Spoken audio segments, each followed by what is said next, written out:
Welcome to the golf edition of Hooked on Sport. This is South Australia's summer golf wrap, where we uncover the stories, personalities and moments that define golf across South Australia and beyond. It's time to talk golf with sports commentator Ben Hook and state golf representative Sophie Hilditch. Good on you, Wallace. Thank you. Sophie, how you going? I'm good, thanks, Hookie. I'm a little bit tired, if I'm being completely honest. Why are you tired? Is it because you're 16 days into the club championship now? What's the score update, by the way?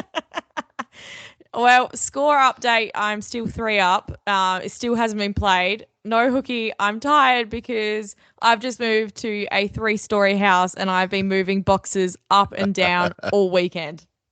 I can see that we have a new background, Sophie. This is, for an audio medium, this is kind of a funny way to start by talking about what I'm looking at here. But instead of all of those cupboards and storage that you had behind you, now you've got a nice little looking modern shuttered window on your right-hand shoulder, a nice little throw cushion on a small couch behind you as well. So, yeah, you have moved house officially. This is very exciting. You and Darcy are finally in your own digs. Yep, finally. And you're right. It is a much cleaner background that you have now. You don't have my niece's kitchen set that was in the background. There were prams. There were just crap everywhere that we could shove into that room. So very excited and keen to start this show. Well, I'm keen to hear Sophie's star for this week. Look, Hookie, I reckon I'm a bit late on this one, but I will explain my reasoning. I have gone Jeffrey Kwan. Now, Kwan was rising star being signed by Sportfire. It's the same sports management agency as John Rahm back in the day. So in 2024, though, it was his first event coming back to the Oz PGA. He just turned professional. It was the New South Wales Open qualifier. And it's such a sad story, Ben. His playing partner mishit a fairway wood and the ball hit Kwan in the left eye, and it actually blinded him in that eye. But just 10 months later, Hookie, he's back competing on the PGA Tour of Australasia. He's just recently come 85th at the New South Wales Open, but it's an incredible story of perseverance. I mean, he has to be Sophie's star. It's just been amazing watching him in his past few tournaments, and I wish him all the best. I think it's just an incredible story. Yeah, and he made a couple of cuts, I think, in Western Australia as well, Soph. So, yeah, as much as I think you can understand a bit late to the party from the perspective that he has been playing golf for around about 2.5, 3 months now, it's a wonderful story, Soph. Brilliantly. Thank you so much for identifying it and just sharing it with everyone. Yeah, we wish him all the best, don't we? I mean, it could have been career-ending, and the fact that he has had the internal determination to step back up and say, no, I'm going to still have a crack at trying to make it in this game. I would love to see nothing more than him make it through to one of the major tours, obviously on the Australasian tour right now. But good Sophie Star. You're very, very consistent with your Sophie Star, and that is no different. Let's go on to Ben's Best. I want to share with you the story of Jason Norris, who at 53 has won the Senior Australian PGA last weekend, won it for the second time. Now, he's based on the Gold Coast these days, Soph, but he was very much a fixture of the Grange Golf Club here in Adelaide not so long ago. He worked in the pro shop at the Grange and decided to quit, told his boss that he was out. He wants to spend more time playing while he's still got an opportunity. Anyway, the next week he won the Fiji International, and that completely changed his career because the Fiji International at the time was a massive tournament that basically gave him a European Tour card automatically on the European Tour. It was really unfortunate for him because he never really capitalised on that card. He suffered a back injury. I reckon it was in the first tournament he played of the year that he had this European Tour card, never really recovered and didn't get an opportunity to retain the card. But here's an interesting story, Jason. He had 2 near-death experiences during his professional career. He contracted viral meningitis. I mean, that is one of the most serious illnesses you can have, and that is fatal. And he bounced back from that. He also fell off a bike during a tournament up in Queensland. He lost 14 teeth and pushed his nose so far into his skull that it nearly killed him as well. He had to have a complete jaw reconstruction. So to bounce back from that, to still be playing, to have his second senior PGA victory, and it's great to see him doing really well off the course as well. So he's got Norrie Golf up in the Gold Coast, which is like a 5-bay indoor facility. So we talk about Matt Antel and Sarah King, who've got those sorts of facilities here in Adelaide. But yeah, he's got one of those up on the Gold Coast. So I'm just really pleased for Jason Norris. Not really a South Australian anymore, a bit of an expat for us, but he's Ben's best this week, Soph. I love it. Kind of synced up here. A couple of comeback stories, both making Sophie star and Ben's best. So no, I 100% approve of this decision. Let's go around the grounds and talk about everything that has happened over the course of golf this last week, from the absolute top end of town right down to the grassroots. I want to start with European Tour or DP World Tour qualifying. So if we had the two Jacks take part in that, Jack Buchanan and Jack Thompson. Jack Buchanan finished in a tie for 25th. That's 5 spaces short of an automatic European Tour card. Top 20 get in. So a little bit disappointing for him.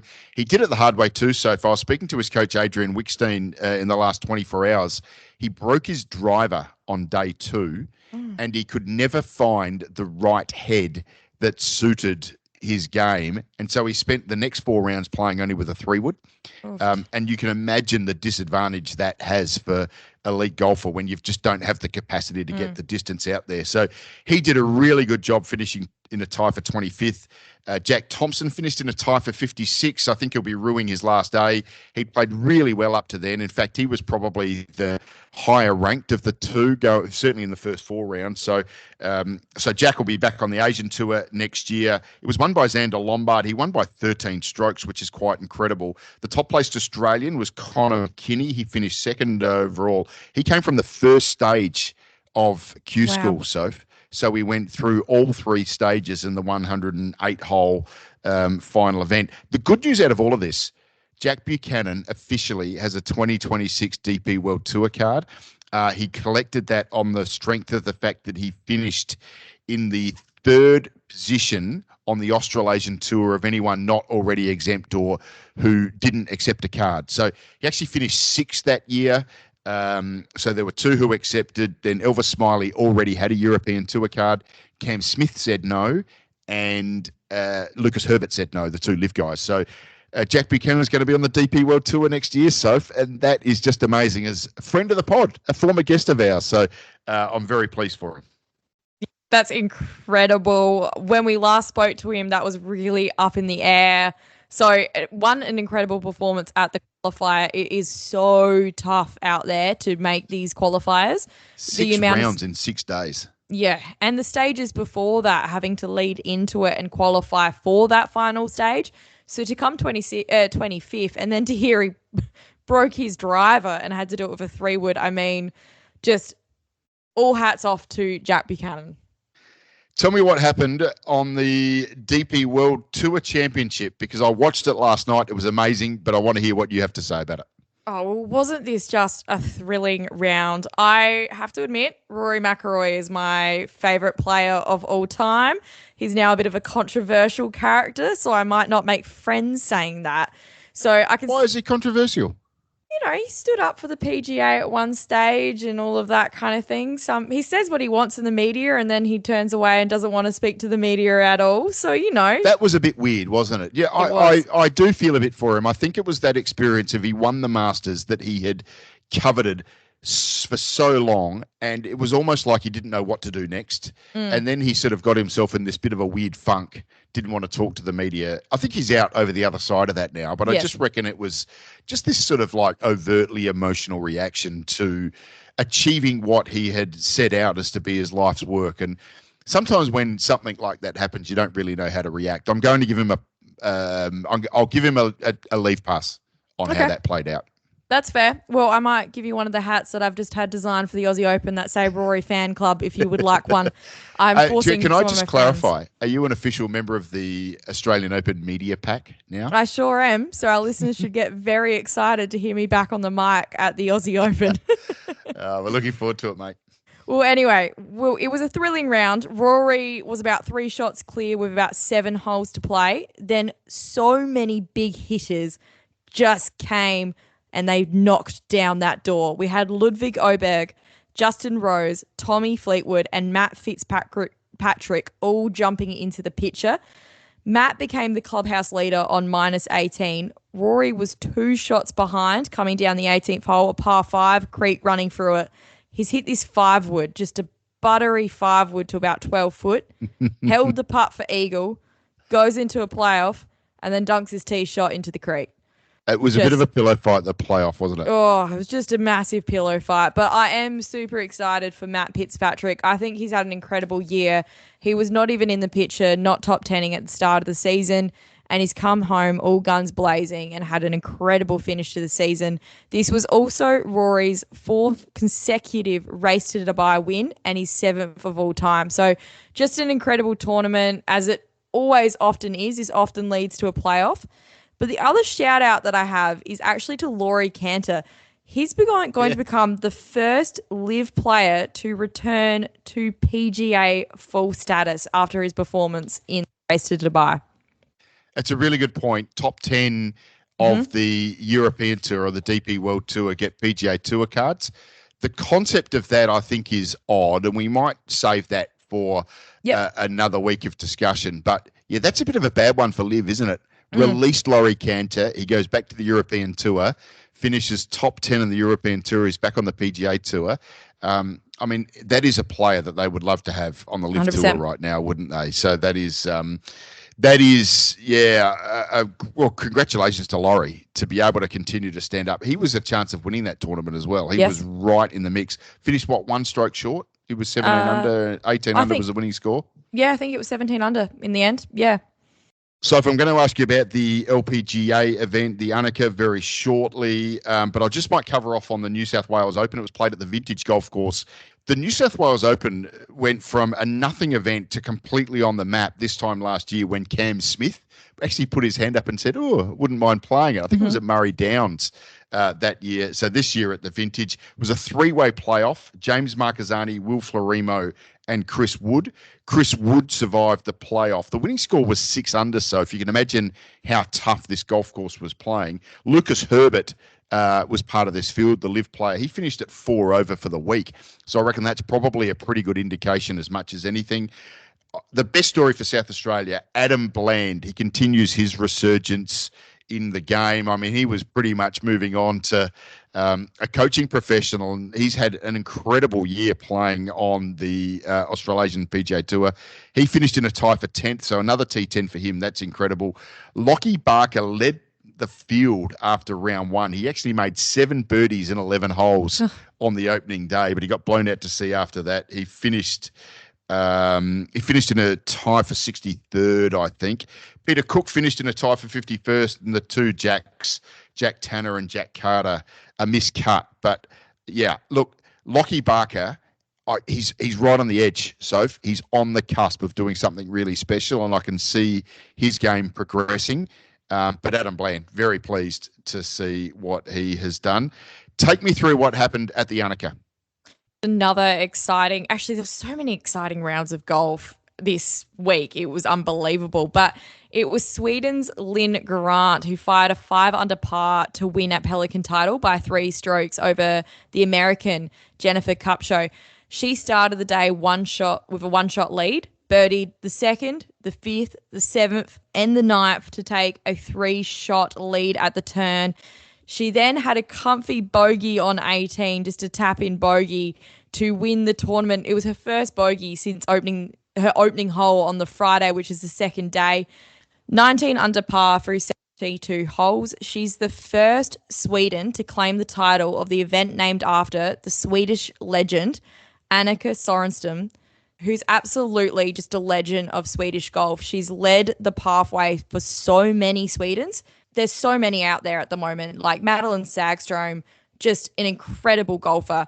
So, I mean, this is just an incredible achievement for Lynn Grant and one that I think she will be so proud of. But whilst I'm out there, I think we have to talk about Kai Trump. Oh, yeah. What did you make of it? 83.75, I think she shot the 2 rounds. Yep, 18 over par, finished dead last. What do you reckon? No, she shouldn't have been there. Sorry. She should not have been there. She's taken the place of probably a more deserving professional golfer. The more I thought about it, the more it actually kind of angered me. I mean, you don't see someone with a last name playing the Ashes upcoming. Just, they could be anything and they just get a spot in the first 11 team for Cricket Australia. It's just ridiculous. Only in golf would this happen, and only, I hate to say it, in women's golf as well. I completely get what this is. This is a sponsor's invite. It did bring media attention, but shooting 18 over par and coming dead last when there's so many other, even up-and-coming juniors that could have had that spot. An up-and-coming amateur could have had that spot, not someone who's ranked 400 and something in junior rankings. I'll say two things here, Soph. 83.75, that was way better than I thought she was going to play. She did handle the situation as well as probably could be expected when you consider that there were people there, live updating every stroke that she made. I would take to task your thought that it'll only happen in women's golf.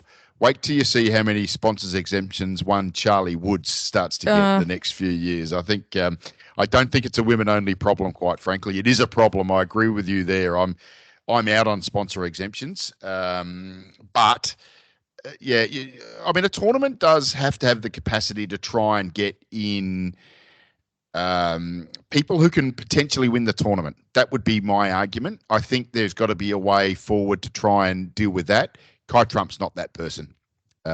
Charlie Woods probably isn't going to be that person either, but I imagine that's where we're going to be in a little while. PGA Tour, probably the least interesting event on the PGA Tour, happened in Bermuda. Adam Schenk won it by one stroke from Chandler Phillips. Very, very windy in Bermuda.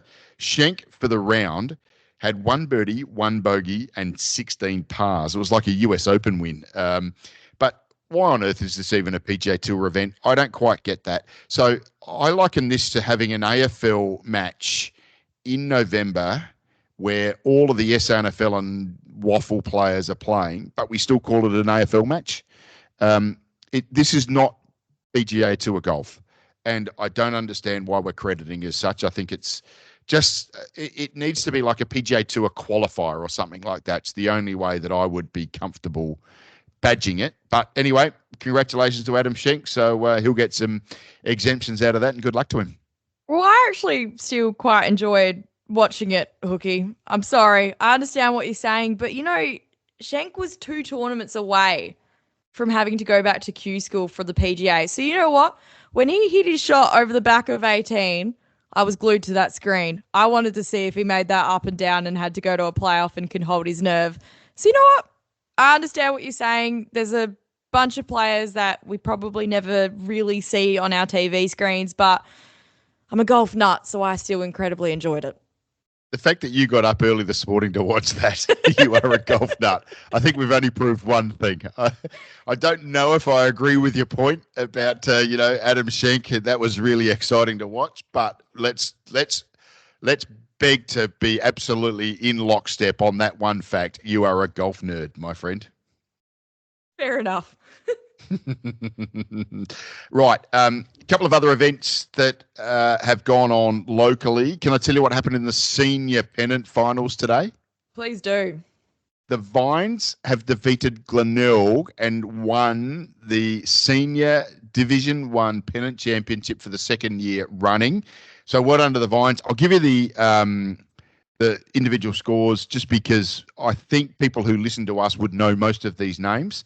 Paul Gregory, star of the Vines. He went down to Nick Wake, who we have talked about on this show before, true champion of the Glenelg Golf Club. Tony Nobbs defeated Paul Smelt. So first name Vines, second name Glenelg here. Tony Nobbs defeated Paul Smelt. Mark Potter defeated Peter Matson. Andrew Studley lost to Villy Coronis. Christine Trimmer had a half with Justin Howard. I'll wheel back to Christine very shortly. Vin Pike defeated Trent Kotz. Alan Fulton defeated Anthony Doyle. Christine Trimmer and Amanda Heapy both played in what has traditionally been the men's senior pennant event or tournament. So congratulations to the Vines, not only winning it, but winning it by bringing women into the fold as well. It's an incredible achievement. That they have got a lot of very good golfers at that golf club. But for Christine Trimmer to step up and take part in that sort of an event, I don't understand how the tees work, and I don't really care. This is, in relative terms, it's a social friendly event, and if we can embrace the concept that women can be a part of this, I'm very, very comfortable with it. So congratulations to the Vines. It's an amazing win. Tea Tree Gully had a mortgage on the Division 1 title for many, many years, but it's great to see. I tell you what, it's great to see. It's great to see Division 2 clubs having success at this level. Yeah. Sorry, 100%. Tier 2 clubs having success in Division 1. Yeah, no, 100%. I mean, actually, listening to the names that are playing for that Vines team, that is just an incredible list of names. And I mean, Christine Trimmer against her old club of Glenelg. That's correct. Yeah. That must have felt pretty good for her and pretty bad for Glenelg. But Christine Trimmer, she's an incredible player. And I 100% agree with you. I don't really care what tee she's playing off. I'm sure they've made it even Stevens. And so an incredible achievement for both Christine Trimmer and the Vines Golf Club. Paul Gregory, well, I'm not going to say he's a mate of mine, but we've played together with him in a Golf SA versus ADF event. Ripping bloke, great player, played senior Australian championships. And Tony Nobbs, maybe incredible. The nicest bloke in golf. I think you've probably had a chance to catch up with Nobbs. He plays with his son Charlie in the Vines Pennant team. They're just the most beautiful people, the Nobbs family. So anyway, congratulations to the Vines. In Division 2, it was Wollonga over Thaxted Park. And in Division 3, this was quite the local derby, Soph. McCracken have defeated Victor Harbour in the Division 3 senior pennant. So well done to all of them. Hey, were you across the Australian Mid-Amateur was played at McCracken on the weekend? Were you across it? Yeah, I was watching intently because I had a couple of Royal Adelaide girls out there playing. I had my teammates, Laura Birchmore and Eliza Bartlett, out there playing. It was pretty blowy, so the scores weren't incredible, but I think they were incredible based on the weather. I definitely wasn't out there playing golf on Sunday. Nor me. Laura Birchmore, I think, on the podium. Let me just get the boys' scores away first, or the men's scores away. Paul Andrikak from the Southern Golf Club, which is in Victoria, won at 1 under. Incredible going for 2 rounds in those conditions. The leading South Australian was David Paddyjohns from Wollonga. I want to put in a special mention to Matt McMahon, who finished 8th. Matt McMahon from Tea Tree Gully is also a member at Royal Adelaide, to be honest. I don't know if you've come across Matt McMahon at Royal Adelaide before. He was 2nd after day 1. He had a triple on the 3rd on day 2. And so he ended up finishing 8th. I'll tell you about Matt McMahon. He is one of those annoying people who is good at absolutely everything, Soph. Golf, obviously, star pennant player for Tea Tree Gully. He was actually a professional tennis player, and I've only just caught up with this story fairly recently. Oh, no, that's not true. I did know the story for a long time, but I've only caught up with the details of it recently. He actually would tour around Europe playing tennis tournaments on the satellite tour with a guy called Jeff Rafter and his younger brother, Patrick Rafter. Don't know if you've heard the name Patrick Rafter in tennis. So these 3 would tour around. If one had a good tournament, they'd pool all their money and share it together. He should have just stuck with that, shouldn't he? Just pooling money with Patrick Rafter when he went on to win a US Open. Anyway, so I think it was what happened was his father got sick and he came back home and he got into business. He now runs an investment company which holds, I think, about $450 million in assets. They invest in self-storage. They're called Roomia, the business. They own 13 sites. They've got a 9 on the way. In his spare time, he's a director of Fulton Hogan, which is Australia's largest road builder. So if you think about the Northern Expressway in Adelaide, was built by Fulton Hogan. So this guy's running this enormous company and just happens to be a director of this place on the side. He was travelling in Sydney all week. He got into McCracken late on Friday night, set himself a goal of top 10, and he's finished T8. So Matt McMahon, I don't know him that well. It's sort of weird. I think I think he knows me. He might not, but I see him on the range at Royal Adelaide, and I sort of want to go and say good day, but then I think, I don't even know if he knows me, and I sort of get a bit standoffish again. He's often there with his son, I reckon. Anyway, I listened to a podcast that he did with a guy called James Orchard only in the last few days, and God, it was good listening. I will give a plug to that. I can't even think of the name of it. I'll put it in the show notes or something. But James Orchard spoke with Mac McMahon. James Orchard is board of Cricket Australia now, so been very successful in business in his own right. He talks to business people, but the story is amazing. Anyway, I'm getting off track here, but Mac McMahon, I just wanted to tell that story. In the women, Sarah Terrell from Royal Fremantle won at 13 over. She was 1 over after day one, shot 12 over day two, but it was a pretty comfortable win. Susan Keylock from Sandy Creek finished in second. She's got two handy daughters at the Grange. I reckon you would have played against, definitely Steph is one of them. You might know the other one. You can probably just share that. Lucy Keylock. I've played golf with both of those two girls. I've actually caddied against Lucy Keylock in the Pike Pennant, and I've definitely played a lot of golf against Steph. Both lovely girls, both incredible golfers, and their mum is exactly the same. The apple doesn't fall too far from the tree. She is an incredible golfer. She plays for Sandy Creek in the Pike team, but she definitely could be playing for the Sandbell in the Sanderson Cup if she wanted to. She'd have a pretty comfy place in one of our teams, I reckon. You know what she should do? She should transfer to the Grange, and it could be the three Keylocks playing together. I was just telling the story of Tony and Charlie Nobbs playing together as a father and son in Pennant. It'd be great to see a mum playing with her two daughters.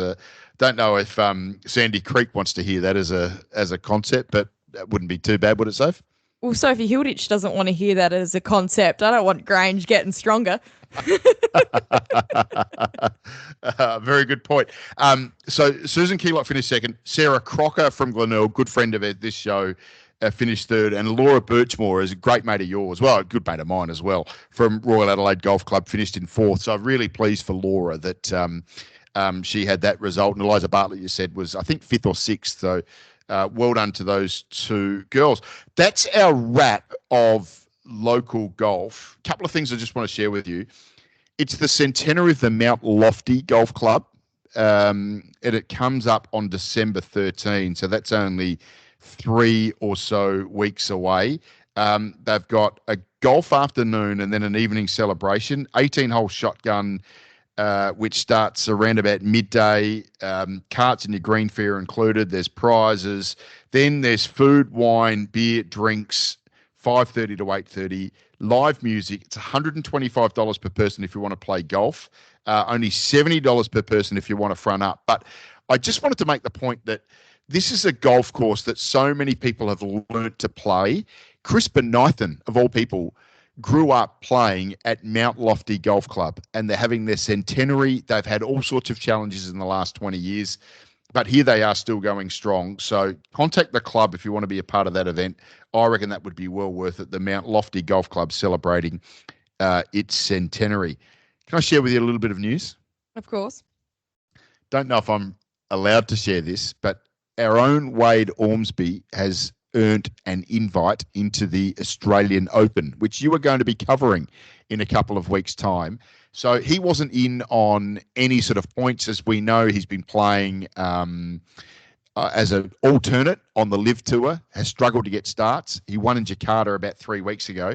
Anyway, my information is that he's earned an invite into the Australian Open, which is absolutely massive for South Australian golf. That's huge. That is such exciting news. Congratulations to Wade.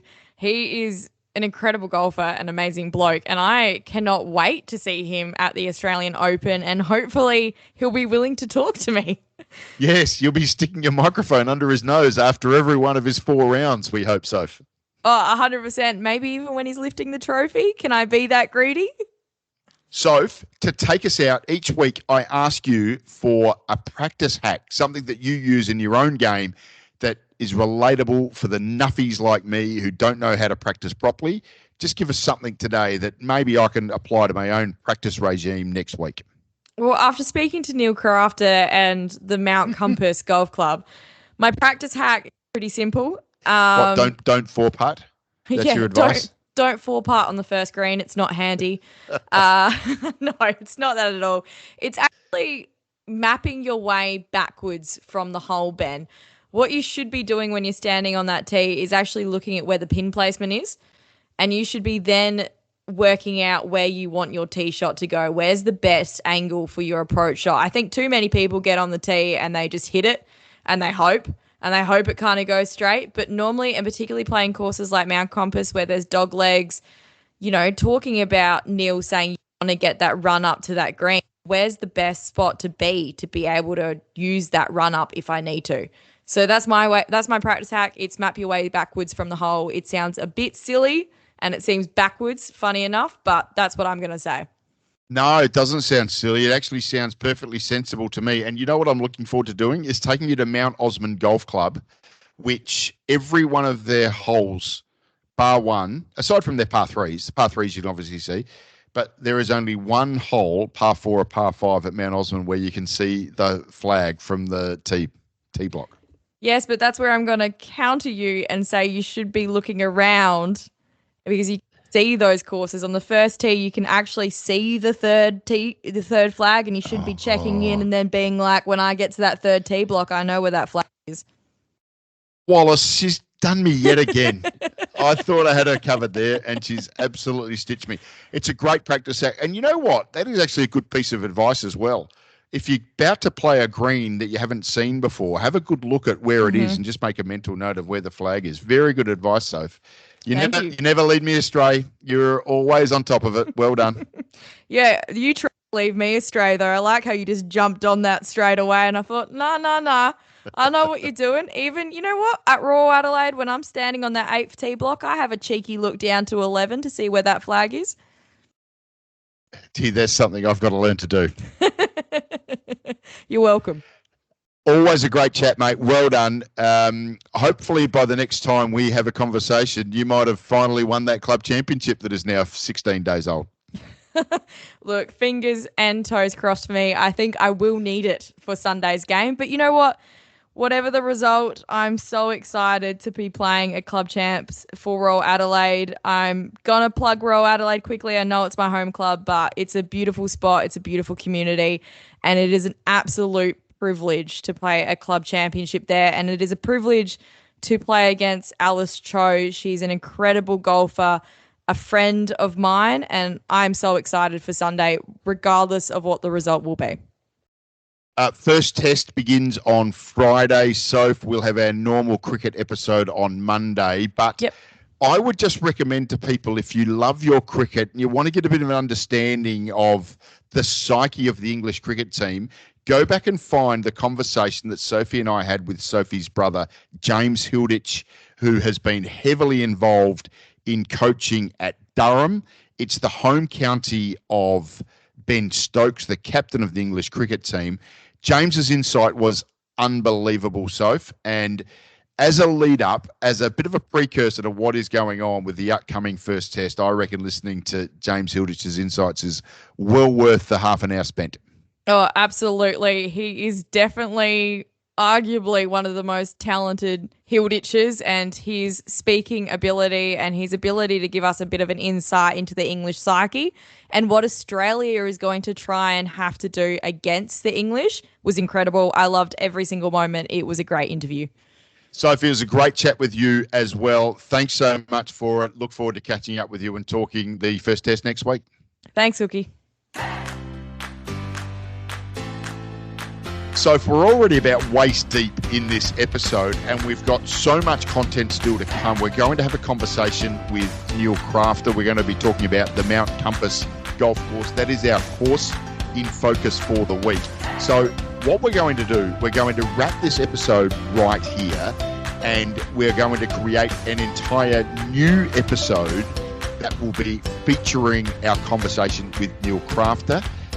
So thank you so much for listening to today's episode, and please make sure you tune into our chat with Neil on Mount Compass, because he's the man, isn't he, Soph? Oh, he was incredible. It was only meant to be a 10-minute conversation, Hookie, but it went for about 50 minutes and then tag on the extra 20 or so minutes we had with him off air. It was just incredible. So I encourage our listeners to jump onto part 2. There was too much news to cover this week, too much exciting news that we couldn't cut that short either. So also, Wallace isn't here to cut us off, and that's often what happens. So let's go to part 2. Yeah, normally he's got a bell that he rings to say, can you guys just move on? But yeah, we're just a law unto ourselves today. Well done, Soph. Thanks so much for everything that you've shared with us. And I'll see you on the other side for part 2 with Neil Crafter. Thanks, Hoogie.